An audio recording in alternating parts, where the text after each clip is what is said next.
రాబోయే 10-15 సంవత్సరాలలో ఒక క్రమశిక్షణ కలిగిన కష్టపడిన తరం ఈ ప్రపంచం నుండి కనుమరుగవుతుందేమో. అవును, ఇది ఒక చేదు నిజంగా అనిపిస్తోంది. ఆ తరం ప్రజలు అతి సామాన్య వ్యక్తులు. వాళ్ళు రాత్రి పెందలారే పడుకునేవాళ్లు, ఉదయం పెందలారే లేచేవాళ్లు, నడక అలవాటు ఉన్నవాళ్లు, మార్కెట్కి నడిచి వెళ్లేవాళ్లు. వాళ్ళు ఉదయమే వాకిట కల్లాపు చల్లేవారు, ముంగిట్లో ముగ్గులు పెట్టేవాళ్లు, మొక్కలకు నీళ్లు పెట్టేవారు, పూజకు పూలు కోసేవాళ్లు. వాళ్ళు మనిషిని మనిషిగా ప్రేమించేవాళ్లు. వాళ్ళు అందరితో ఆప్యాయంగా మాట్లాడేవాళ్లు, కుశల ప్రశ్నలు వేసేవాళ్లు, తోచిన సాయం చేసేవాళ్లు, 2 చేతులు జోడించి పెద్దలకు నమస్కరించేవాళ్లు. వాళ్ళు ఉత్తరం కోసం ఎదురుచూసేవాళ్లు, ఆ ఉత్తరాలను తీగకు గుచ్చిన వాళ్ళు, పాత ఫోన్లు పట్టుకు తిరిగేవాళ్లు, ఫోన్ నంబర్లు డైరీలో రాసిపెట్టుకునేవాళ్లు. వాళ్ళు పండుగలకు పబ్బాలకు అందరినీ పిలిచేవాళ్లు, కుంకుడుకాయతో తలంటుకునేవాళ్లు, సున్నిపిండి నలుగు పెట్టుకునేవాళ్లు, పిల్లలకు పాలిచ్చి పెంచినవాళ్లు.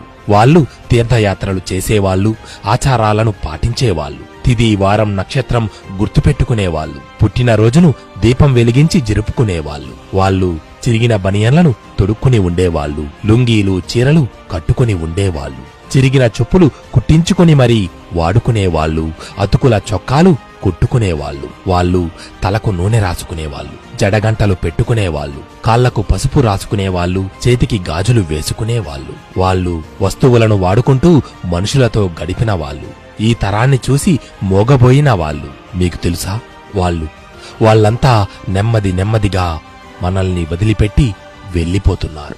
మన ఇళ్లలో ఇలాంటి వాళ్ళు అతి తక్కువ మంది మాత్రమే ఉన్నారు. మన ఇంటిలో ఇలాంటి వాళ్ళు ఉంటే మాత్రం దయచేసి వాళ్లను బాగా చూసుకోవాలి. లేదంటే ఇప్పటి తరం చాలా కోల్పోవలసి వస్తుంది. వాళ్ల ప్రపంచం వస్తువులతో కాకుండా మనుషులతో, మానవత్వంతో కూడి ఉండే తరం.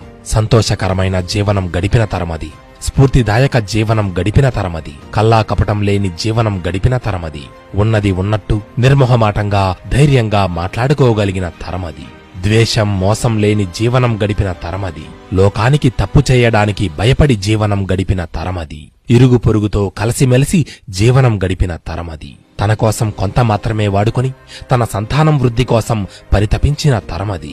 వారి నుండి మనం ఏమీ నేర్చుకోకపోతే మన తరువాతి తరాల మనుగడ ప్రశ్నార్థకమవుతుంది. మన కుటుంబంలో పెద్దవారిని మనం గౌరవించడం ద్వారా మన పిల్లలకు మంచి సంస్కారాన్ని అందివ్వగలం. మిత్రమా, ఆఖరుగా ఒక్క మాట.